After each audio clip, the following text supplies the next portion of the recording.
Welcome to your weekly astrological weather. This is your place to get practical guidance for not only surviving, but thriving with the cosmic tides.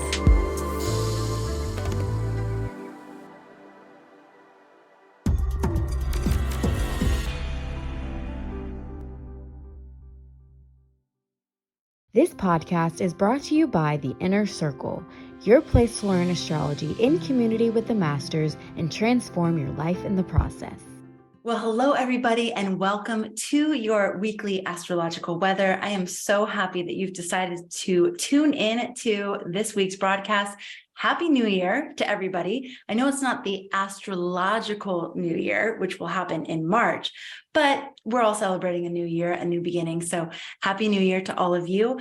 I'm very, very pleased to be here today with Astrologer Connect astrologer, Taylor Shuler.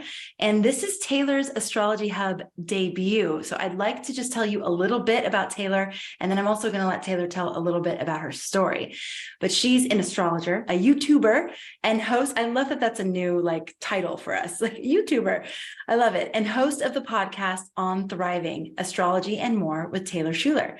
Connection, curiosity, compassion, and joy are her foundational values in client work, especially with those who are facing a crossroads in life, love, or career. Taylor enjoys supporting her clients on their journey towards thriving, embracing a greater sense of clarity about their natural gifts and talents, and understanding how their impact is connected to our greater purpose here on Earth. She takes a liberal arts approach to astrology, blending evolutionary, traditional, Hellenistic, and modern lineages. And Taylor, I would just love if you could tell a little bit about your story, because I know that this is a full circle moment for you and that it ties in with the astrology for the week ahead. So can you tell us just a little bit about how you got to be an astrologer and how you're sitting here with all of us today?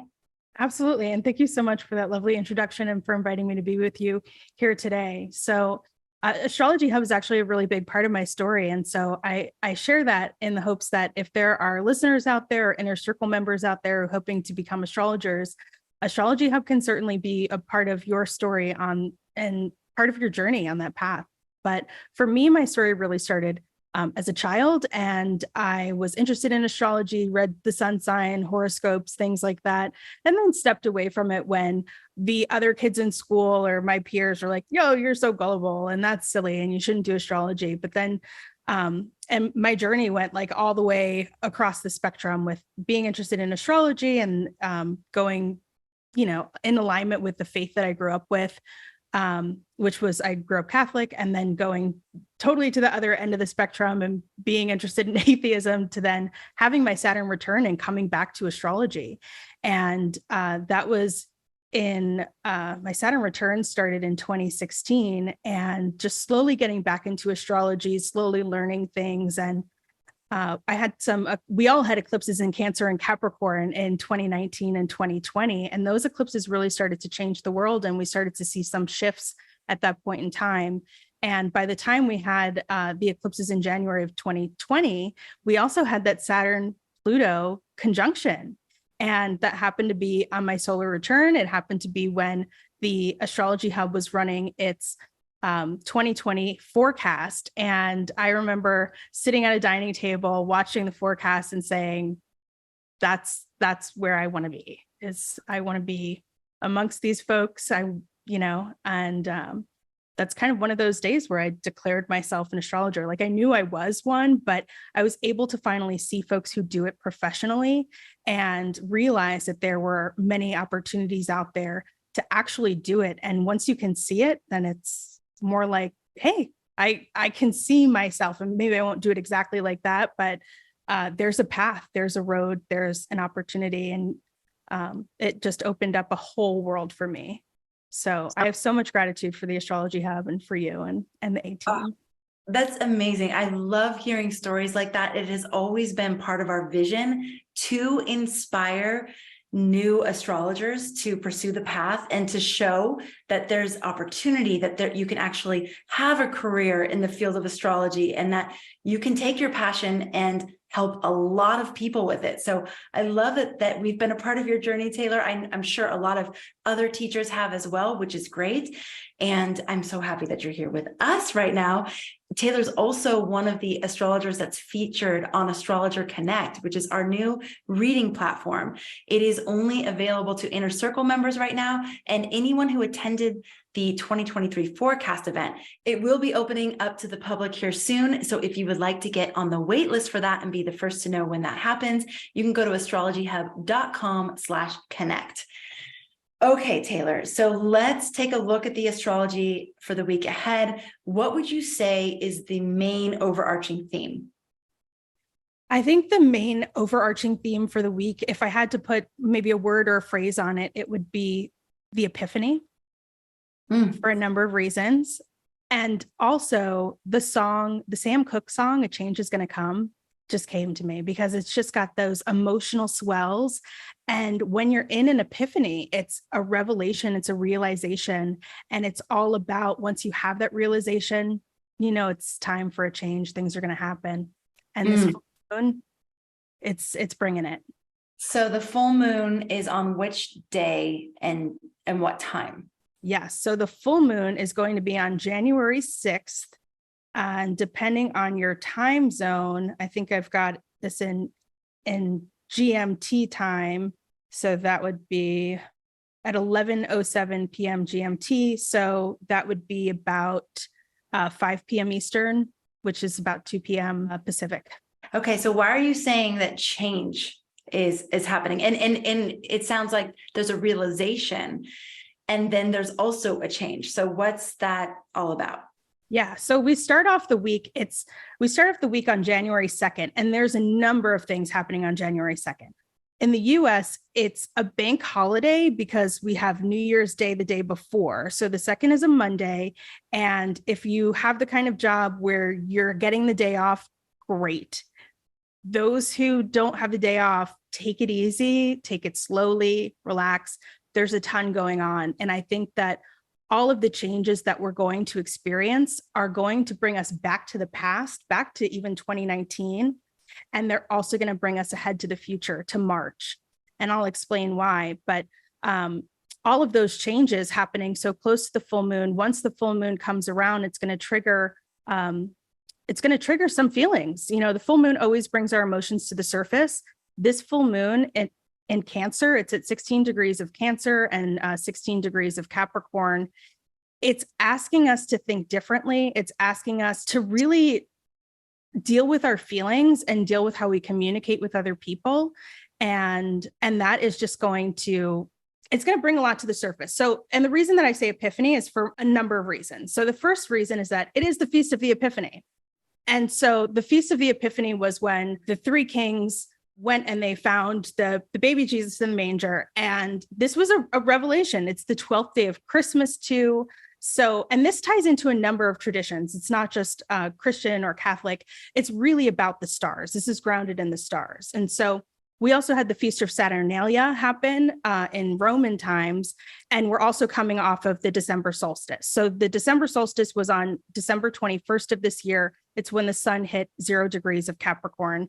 And on that day, later that day, we had the sun square Jupiter. And we're going to have the moon square off with Jupiter right before this full moon. And it's going to remind us of some of the things that happened on December 21st. Now, the 16 degrees of Capricorn and Cancer, it's a really important degree because it brings us actually back very close to the degrees of some of the eclipses that were happening in Cancer and Capricorn in 2019 and 2020. And also, the sun and the moon are going to make aspects to the nodes of fate. The nodes of fate are what bring us the eclipses. And so it's this whole remembering of where we've been and where we're going. I think Rick on the last weekly weather podcast was saying, you know, this is the beginning of the end. And I absolutely agree. It's the beginning of the end. It's also like the beginning of the beginning in many ways. And so we're having to think about, where were we before the pandemic? Where were we in 2019? What was going on? What was coming up for us? And where are we now? Because we're at the beginning of the end of that pandemic chapter. And this eclipse is really making us come up with the thoughts, the feelings, the things that we have to say. We see this because the moon is going to be opposite Mercury retrograde. So the sun is with Mercury and Mercury's retrograde. And when we have the moon in the sign of Cancer, it loves to feel, it's in its emotions. It does emotions really well, really big. It needs to feel nurtured. It knows what it wants. It knows how to feel comfortable. And we've got Mercury and the sun opposing, saying, hey, I have needs, I have wants. And Mercury is in this place where it's at 17 degrees of Capricorn. And I like to look at the Sabian symbols. I like to look at the decans. I like to look at the duads of it as well and try to get a fuller story. And the story is just, it's about what are my needs? Are they being met? What's going to make me feel comfortable? And how am I leaning into change now? So basically, I mean, there's a little part of me cringing on some level because what it sounds to me like is some of the points that were very activated during that 2020 sort of period are going to be reactivated or retouched, right? But what you're saying is that we're going to be visiting them from a different perspective. Obviously, we're years later, and it's never the same exact thing over and over. And that we may be having some epiphanies about our life that has unfolded since that time. So both integrating where we were at before it, and then what happened during it, and then assessing right now, like where are we at now, and what does that look like moving forward, and what changes need to be implemented in order for us to get our needs met and feel like we're getting our needs met. Is that a correct assessment of everything that you just said pretty much? Exactly. It's what are my needs? How have they changed? And what do I need differently? How do I need to express it to other people? And making sure that when we express our needs, we're saying it in a way that it can be heard and it can be met. And we're coming from a place of expressing our needs and our boundaries instead of expressing demands or having emotional outbursts or things like that. Right. So on a personal level, we may go from extremes of I'm having really big feelings and I just need to say it. And it's going to be really sudden. It's going to come out. I didn't mean it, sort of thing. And the other person has to reckon with it, because when we see the moon and Mercury opposed to one another, it's sort of like we're in this conversation with another person. One person is the feeling person, one person's the thinking person. Or it can be within ourselves that we're having thoughts that we're not wanting to express, or we're having feelings that we're not wanting to express. So it's really this two ends of the spectrum. And so we're going to want to watch how our thoughts and feelings align, and also want to watch out for Mercury being retrograde. It's pulling our focus to our thoughts. It being in Capricorn and an earth sign, it's making us want to plan and collect all of those details so that we can feel secure. So that's how I think we're going to feel it on an individual level. On a collective level, that Mercury opposite the moon is going to feel more like, I sort of get this picture of, there's the head of a company, and then there's the accountant. The accountant is Mercury. The head of the company is the sun, because the sun and Mercury are together. And the head of the company has come out. Now the Jupiter is in Aries and it's like ready to be out there and be bold. And he's like, hey, I've got this new thing that I want to do. And he comes and announces it to his whole company. And the moon, the people, the employees of the company are like, not so sure about that. Could you maybe change your mind on that? And then the accountant, Mercury, is like retrograde. He's going in and redoing the numbers and really thinking and planning. Is like, wait, was this a mistake? Do we need to rethink this somehow? Do we need to redo this somehow? So on a collective level, we may see that kind of a story play out. I also think it's about emotional vulnerability and emotional just honesty. And so saying that truth, like saying, hey, who was I back in 2019? Who did I know in 2020 there was a change that needed to come? Now in 2023, can you believe we're saying this? I have a truth and I just can't bear the weight of the costume, of the clothes anymore. I can't hide it anymore. I just have to say it. And so I think some feelings may come up about that. And because it's connected to the nodes, that story is part of our destiny. It's part of where we're supposed to go. And so whatever comes up, it's sextile and trine the nodes, which is a really easy flowing aspect. So I think it's going to come up more as hopefully as smoother and easier than something kind of more full of tension, like some of our past lunations have had a lot of tension. Yeah. So if these things come up, if there's something that you have been feeling like is a little bit of a mask or a costume or something that just doesn't fit anymore, that this energy is encouraging you to actually speak to it and communicate it. And it might not be perfectly executed, but that's okay, because it is part of your unfolding destiny. There is a purpose in you actually starting to voice these things.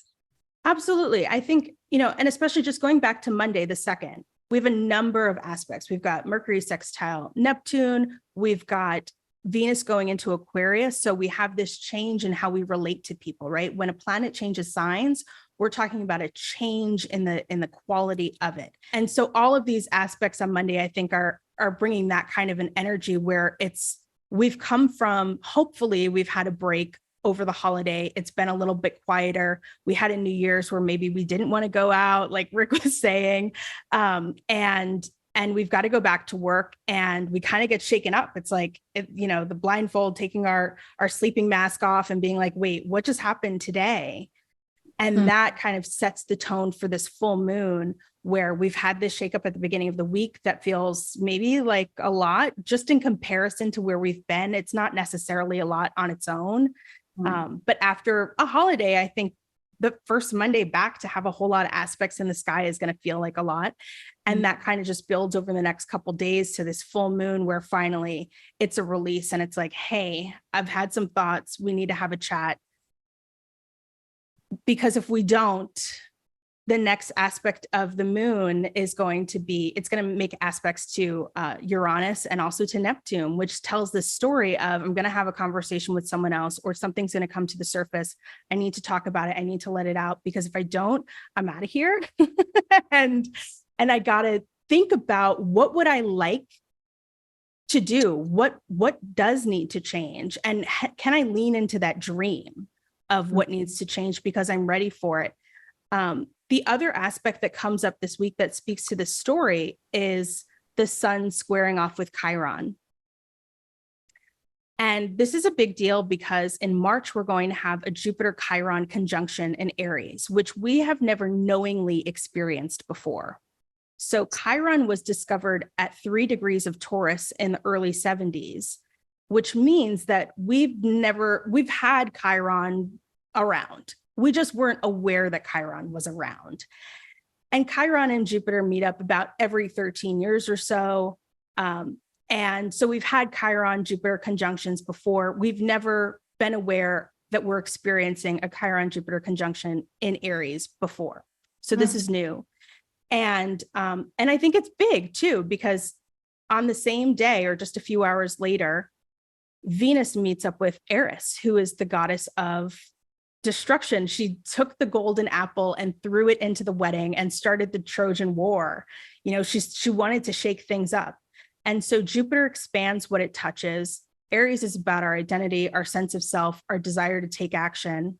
And Chiron is, where does it hurt? What is the wound? What do I need to heal? What do I need to teach? What do I need to speak?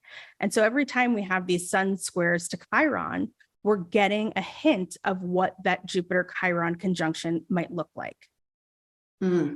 So I think that whatever comes up that kind of feels sensitive, that kind of feels a little tender, we can look back at other times when the sun and Chiron have made a difficult aspect, and then we can look ahead and see on an individual level or on a collective level, what does that look like and how can I use the energy? Okay, so Monday is a big day, lots of activity, lots of like setting the stage for the story. Is this Chiron aspect happening on Tuesday? So the sun is squaring Chiron on Monday.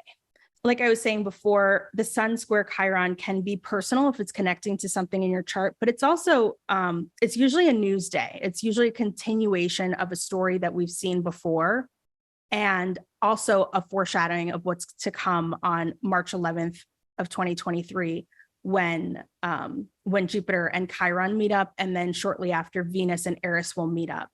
So I would say look at the news and take note of what's coming up for healing for yourself, but also for your community or for your country, or your company, or whatever your community groups look like. And then the last thing that will happen, I believe on the 2nd, no, it's not the last thing that's happened, but it's almost the last thing that's happening, is that Venus is entering Aquarius.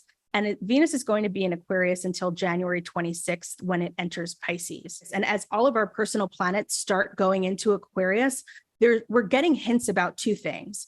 Some of them are in the past, and one is in the future. And I think that's very appropriate about Aquarius. And I'll tell you why, and then I'll tell you what the two transits are. So Aquarius is known as being a bit eccentric, right? And the reason for that is because Aquarius, the water bearer, contains this knowledge, right? The water that the water bearer is pouring in, it's knowledge. Aquarius is an air sign. It's all about information. And who uses this knowledge, right? It's what's the stereotypical archetype of Aquarius? It's the scientists, the engineers, the systems thinkers, the future focused folks. And these types of people design not for the present moment, they actually design for the future. And when you're designing for the future, it seems anachronistic. It seems out of time, right? So if I were to take my iPhone and go back 200 years ago, people would look at me like I'm crazy. Well, the same is true for the future. If I take my iPhone into the future, people will be like, what are you doing?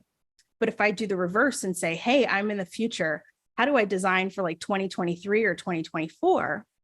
They're going to look kind of out of it also. You look at them funny and you think they're a little eccentric. And it doesn't make it wrong. It just means it's kind of misunderstood in the current context. And so we have this out of time thing that happens with Aquarius often.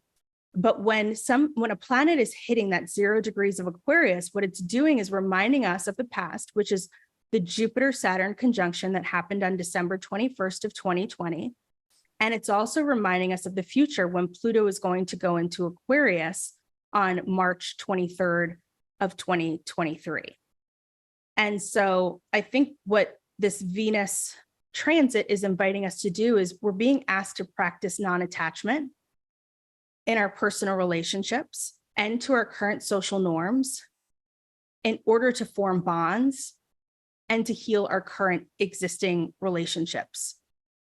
And we might be asked to do that in a non-traditional way, in an eccentric way, in a way that doesn't currently exist today. It might not make sense to other people, but if it makes sense to us and it doesn't hurt anyone, then who cares? You know, we can think about how that non-attachment and that space and freedom can help us breathe new life into our relationships. And how information, so with the full moon, we're being asked to have a conversation. So what's the information that we're getting from this, or what's the information, air sign Aquarius, that needs to be shared, right? So this is literally all on Monday. This is like so much happening on Monday. I mean, you're probably listening to this on Monday, and or you're tuning in retrospect. You know, you're tuning in Tuesday or Wednesday. But just think about what has happened on Monday or what's happening today. And this is really a date to note. I mean, this is a date that obviously has implications, both, like you said, going back and going forward. So I love this. The other thing I forgot to mention, just to tie this into the eclipse cycle that I was talking about, on January 21st of 2019, we had a lunar eclipse, which is a full moon eclipse at 0 degrees of Leo and Aquarius. So that's the other way that this, as the planets all cross 0 Aquarius, it's being triggered. It's tying into that story of those eclipses that we were having in 2019 and 2020, bringing us from pre-pandemic 2019, 2020, Saturn Jupiter conjunction, pandemic, to the future, which is Pluto moving into Aquarius at that 0 degrees. So the sun will move into Aquarius on January 20th. The moon's next going to move into Aquarius on January 21st.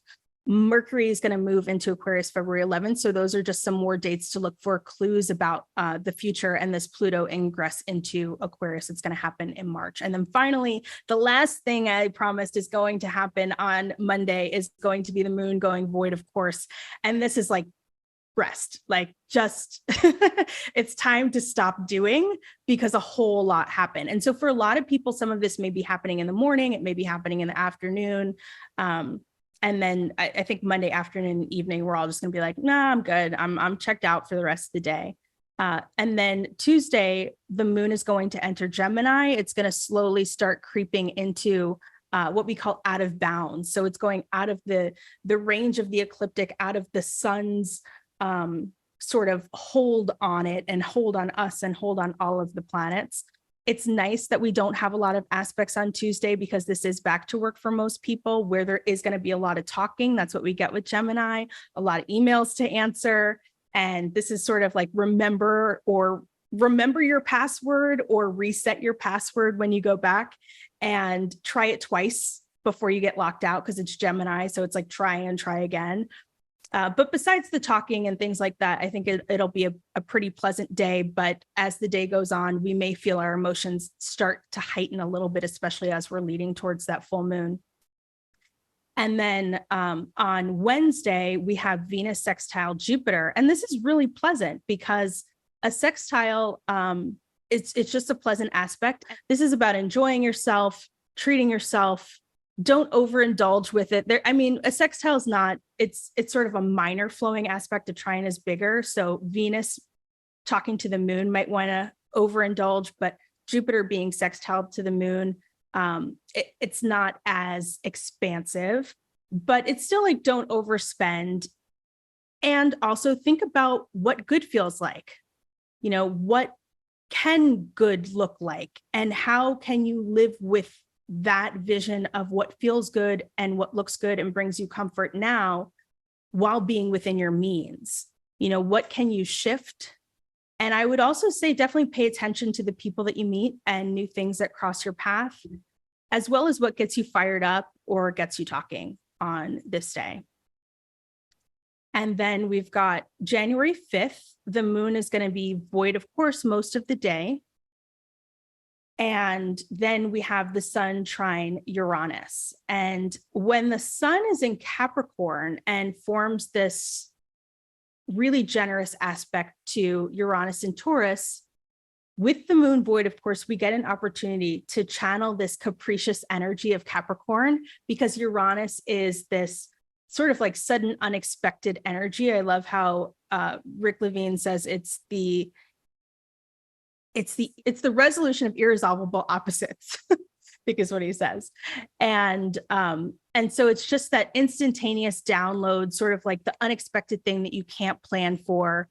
And that's where you get this word capricious that's related to Capricorn. You know, before we had Capricorn, we had Sagittarius, right? Sagittarius explores the world.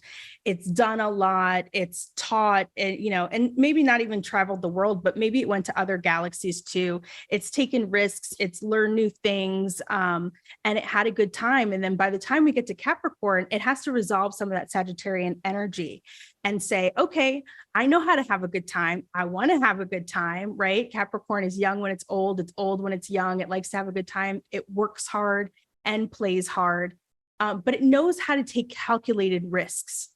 And so I think that the sun trine Uranus is about these calculated risks. Capricorn wants to get its money and its material security so that it can goof off like a kid, you know, like a goat is a kid. It wants to jump around, and it does have this energy from Sagittarius of knowing when it might fall off a cliff so that it can take those calculated risks that Uranus presents, right? Uranus is the risk. It's that unexpected opportunity, perhaps in the midst of boredom or in the midst of like, hey, there was a whole lot going on earlier this week. And the moon being void, of course, it's also kind of like that boredom or lack of productivity. And within that, we have this like sudden like, hey, want to play hooky or something like that. That's like, well, I guess nothing's getting done. We might as well. And then later on the 5th, we've got the moon ending its void and moving into Cancer. And so we're starting this full moon. It's not exact yet, but when the moon is in Cancer, we feel our feels. We want to eat. We want to cuddle. We want to go home. We get a little nostalgic for the past. You know, maybe it was fun, whatever we were doing, or maybe it was a bit too much and now we're tired and we've got to take some time to nurture and take care of ourselves, tend to our home, tend to our family, like put our lunchbox together kind of a thing. And we start to think about like, hey, that was fun, but what really makes me feel good? What makes me feel safe? And what makes me feel loved? And that then leads into the next day, January 6th, which is that 12th night. Well, actually the 5th is the 12th night where we normally saw parties, right? Like back when the 12th night was a celebration, the 12th night was the party. So it's kind of perfect energy with that sun trine Uranus. And then the moon moving into Cancer. And then on the 6th, this is the 13th day. The 13th day is the Feast of the Epiphany. That's when that realization comes in. So that sun trine Uranus is that epiphany that we get from this whole day, from the whole week that we've had, from everything that happened Monday and then having sort of a lull, and then the excitement that happens on the 5th. By the full moon, there's this epiphany, this release, because that's what we do at a full moon. We release, we let go, we put things out into the world. And so finally, I think we're ready to say what we need to say. We're ready to maybe like make some plans.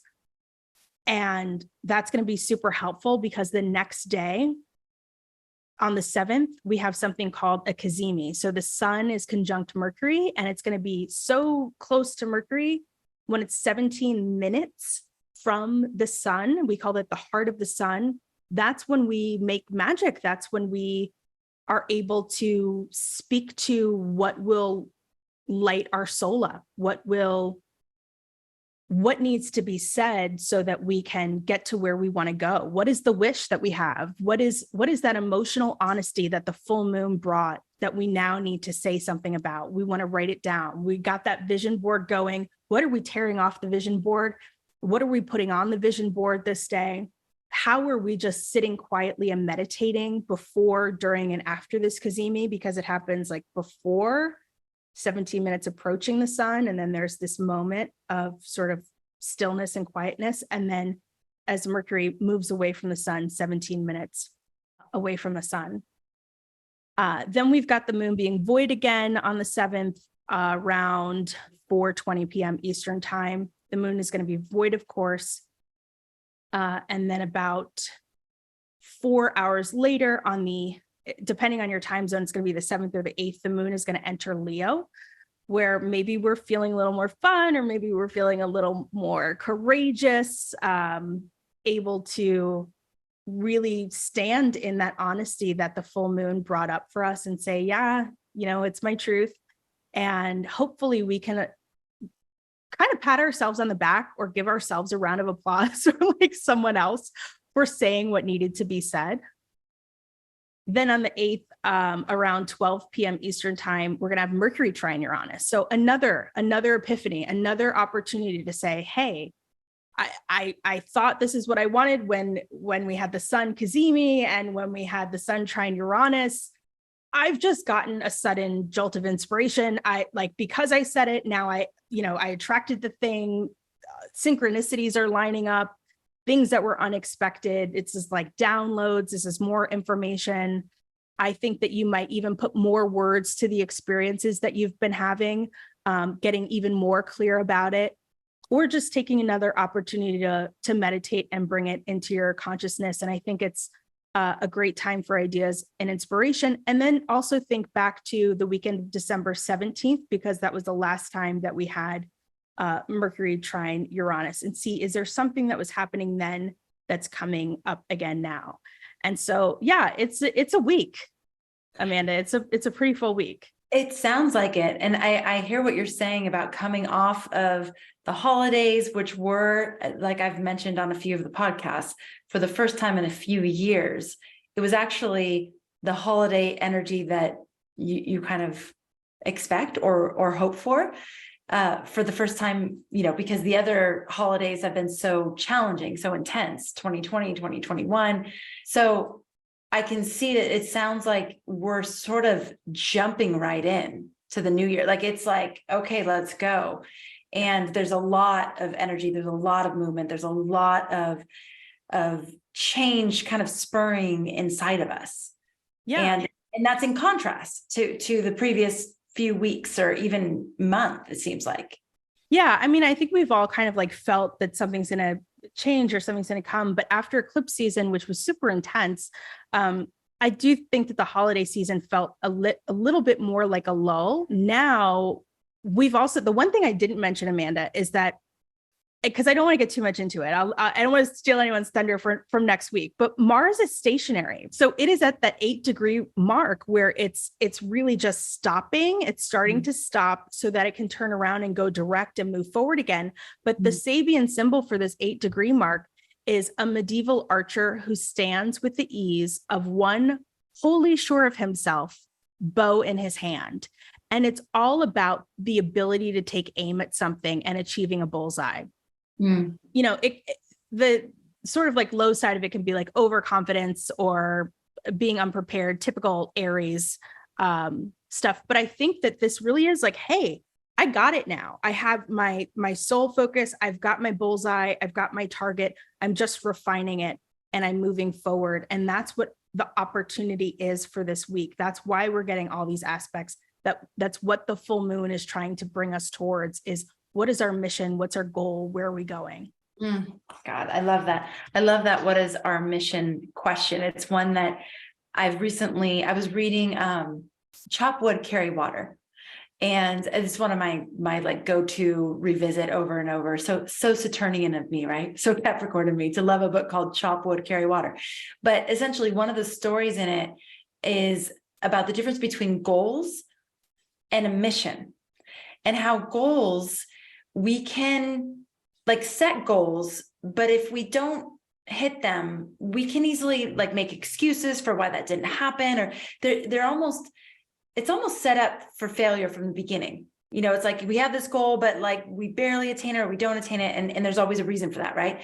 But a mission is something that you can really live into and sink into. And it's a process. I mean, it's something that you can bounce everything off. Like, is this helping me get closer to my mission or not? Like, is this part of my mission or not? And it's just a bigger question that can be asked. So it's a question I've been asking myself a lot. And then I'm also passing it along to my daughters, because I feel like if they from an early age have a sense of what their mission in life is, it's much different than goals. I want to go to college, or I want to get a good job. It's like, I'm here with a mission. It was funny. I asked one of my daughters what she thinks her mission is, and it was instantaneous. Like, it came out of her mouth. It seemed like she didn't even think about it. She's like, I want to help people. Like, I'm here to help people. And I was like, wow, that's awesome. And there's a lot of different ways you can do that, but just that it came out so clearly. And my other one, it's to help animals. So there you go. All right. So Taylor, this is exciting. We have a huge week coming off the holiday season. But I love how this actually illustrates how like the holiday season actually is supposed to be longer than what we actually allow. Yeah, it's absolutely supposed to be longer. And just what you said about chop wood, carry water, I think is so interesting, because we had these eclipses in Taurus and Scorpio, and Stephen Forrest actually uses that chop wood, carry water as an example of the Scorpio and Taurus dynamic. And I think a lot of that story, which is tying into the Sun square Chiron, echoing the foreshadowing of what's happening in March, what's going to happen with eclipse season next year. It's how do we slow down? How do we take a break? How do we care for ourselves? How do we take the time we need? How do we know that rest is productive and keep it simple so that we can realign to our mission and then move forward? And Capricorn is that like, hey, one step at a time, like going towards that mission. And once we have those eclipses in April and May, we're going to be revisiting that story again of how do we keep it simple? How are we getting too deep about things? And who am I and who are we in relationship with one another so that we can support each other to get the radical rest that we need? And maybe that is part of the future that we're writing together. I think it is. I mean, I see a lot more businesses, individuals, entrepreneurs taking more time and really like baking it into their schedules and baking it into their calendars that like this is a rest period. And I continue to be inspired by it, although it continues to be something that I am definitely challenged with. You know, how do you do that and continue to move things forward and continue to especially serve when people are depending on you or when there's things that are depending on you. So it's an interesting dance, but I can definitely see it being more in the forefront of more people's awareness and people really making efforts in that direction, which I think is already positive. Yeah, I really hope that by the end of this week with this full moon, that is the question that people are asking themselves. How can we live differently? How can we work differently? How can we meet and achieve our mission without having to do business as usual, work 40 or more hours a week? It's just unnecessary. I mean, there's so many studies about it. I get on my soapbox, I won't, but it's just unnecessary. Well, especially I think as we're moving into more of these, into more air, into more of the Aquarian time where it is more about the power of your mind, of your thoughts. And you can have the idea that changes everything in an instant. It has nothing to do with how much time you have toiled or labored. Whereas where we're coming from, it does seem like it was more, I mean, it was mathematical. Like if you have this many workers creating this many products in this amount of time, this is your quote unquote productivity. But things are changing. Like it's way more about innovation. It's way more about creativity, and creativity actually needs space. It actually needs downtime, actually, in order for it to be as productive, quote unquote, as it can be. So yeah, I absolutely, I think it's a combination of the desire that is brewing in everybody to have a different way of doing work, and also the work itself changing in a way where it actually makes sense. It's actually better to do it that way.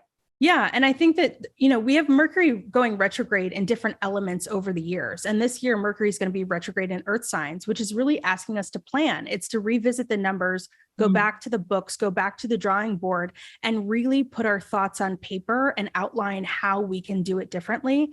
And then we're going to have a couple Kazimis, I believe, in water signs, which are going to ask us to feel into our emotions, what feels like the right thing to do. And so even with this major air energy with the outer planets, we're going to have this earth that will support us in plotting what that looks like and actually creating a physical container to say, I'm going to take my dreams, those illusions, disillusions, and make them daydreams and make them reality. It's so funny. Where is that line? Sometimes I think about whoever started FedEx. I don't know who it is, but I imagine that idea that came and then pitching that idea like, hey, we're going to be able to deliver things basically overnight anywhere in the world, all kinds of products, and how crazy it would have sounded.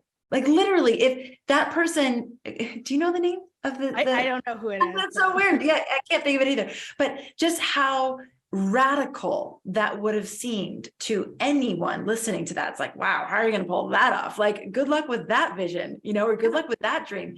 But the fact that so many things that seem unattainable, they are, and they can be. And it's really that, whatever that process of making that container for that dream, and then chop wood, carry water. Like, just stay with it, persistence. And yeah. Okay. So the theme of this week is the epiphany, and or a change is going to come. We can listen to that song, and that's definitely encapsulating the energy as well. And this is a lot around what's happening on Monday, but then also this full moon that's happening on Friday, right? On the 6th, Friday. Yeah. So a lot of change because of everything happening on Monday, and then also this full moon that's happening on Friday the 6th. So we're being asked to think differently, but it sounds like this is going to be sort of spontaneously happening. It's not like we're going to have to try to think differently. It's like there's an energy of think differently this week. There is an energy around questions like, what are my needs? Are they being met? How am I leaning into change now versus how I was in 2019 or how I was in 2020 or 2021? Now that we're here, how am I actually leaning into change? We have Monday is like the day of all days. It's like a huge day of a lot of different kinds of energies all coming together.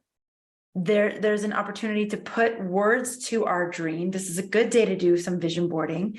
We have an opportunity to connect to our destiny or our path. We have, but remember to tie that destiny or path into how can I make the world a better place in the process? So what is my destiny and how is my destiny contributing to the greater good? We have this Sun Square Chiron, which is foreshadowing to March 11th. And this is bringing up some individual wounding, but also collective wounding. And we're going to revisit some of the themes from today on March 11th. Venus going into Aquarius, which is giving us, we're getting hints from the past, which was that December of 2020, right? And then there's foreshadowing into the future, which is around March 23rd, 2023, which is when Pluto moves into Aquarius, which is another really interesting, huge transit for this year that's going to last at least 20 years. So Pluto moving out of Capricorn and into Aquarius. And it's been interesting to ask astrologers about this energy, and nobody's lived through it. Nobody who's alive has lived through it. So there's a lot of like conjecture about what this will mean and what this will bring, but we're going to get some clues about that on this Monday. We also have the void of course moon at the end of the day. So again, a day, if you are jumping back into work, take it easy, take it slow, and you're going to need your rest in the evening anyways, and you're going to be able to get it with that void of course moon. Tuesday, we have the moon in Gemini creeping out of bounds. This is kind of a lull in the energy, is the way that you describe this day. Wednesday is a good opportunity to enjoy yourself and treat yourself, but within your means. So don't go like racking up credit card bills on this day. But if there's certain little things, I love who says it. I think Cameron Allen is the one who goes, treat yourself. Get the coconut water this day. Get the real coconut water, not the one in the box. Like that's yes. The kind of treat you can do for yourself on this day. Yes. This is also another destiny day. There could be pay attention to who you meet. There could be some destiny lines crossing on this day. We have Thursday, which is the void of course moon most of the day. But then there's an opportunity to channel some of the capricious energy of Capricorn, taking calculated risks. I love the way you described Capricorn. As a Capricorn, I always feel like this, like we get a really bad rap, and there's a lot of misunderstanding. It's like, but what you described, and even when he describes goats, I mean, I live surrounded by goats, and so I get to actually watch them, and they are so playful, and they are so joyful, and they're like prancy, they just like bounce around. But Capricorn normally isn't described that way. But I love that you said, it's the hard work and the planning and all that is so that life can be enjoyed. And so that there's that kid, that playful energy, but it's the understanding that the work has to come first. I always tell my daughters, especially in the morning getting ready for school, do what you have to do so you can do what you want to do. Exactly. Do it in that order. Work can be fun too. Yes. Yeah. Oh, yeah. Make your work a lot of fun. Who says it can't be fun? Where's the rule on that? Right. As Capricorn, we're checking the rules. I don't see that in the rule book. I love my work. I mean, this is fun. This is the reason why I have to actually create boundaries to do other things, because my work is so much fun. It's like, yeah, I would do it all the time. Okay. So we have also on Friday, this is again, the full moon, release, epiphany, and make some plans. So like these epiphanies that you're having, make some plans around it. Saturday, we have the Mercury Cazimi. This is a day to make magic, anything that lights your soul up, anything that speaks to you and you feel enthusiasm around it. This is an opportunity to speak to those things and actually voice them. And then Sunday, another jolt of inspiration. So the energy feels sort of electric to me. It absolutely is. And I do just want to qualify one thing about me saying making magic, because I'm not a magic practitioner like formally. So I'm not suggesting that people go make magic, but I think of it like in a figurative way where you can really put your mind and maybe like do some magical things with your thinking and your mind in that sense. So I'm not qualifying that this is time to like literally make things. Talk to some other folks who are good at that. I know maybe Bear River and I'm not sure if Joe's one of those people, but yeah. Jen's art. Yeah. I mean, I agree. Thank you for that caveat. And we don't have to like limit magic, right? To me, pretty much everything's magical. And I understand what you're saying. You're not necessarily choosing an electional date to create talismans or do some sort of ritual. You're just saying that there is magic with Mercury Cazimi. Yeah. Yes. Okay. Beautiful. And to utilize the power of your thoughts, especially on a day like today. And channel, because that electricity, that Uranus is coming through, giving us that inspiration, and it is going to feel magical. It's going to feel like electricity. Yeah. Amazing. Taylor, thank you so much. This has been so much fun. I've loved every minute of it. Thank you for sharing your wisdom and your perspective. It's so amazing to continue to meet incredible astrologers. And I love that this was alive in you as a child, that it was.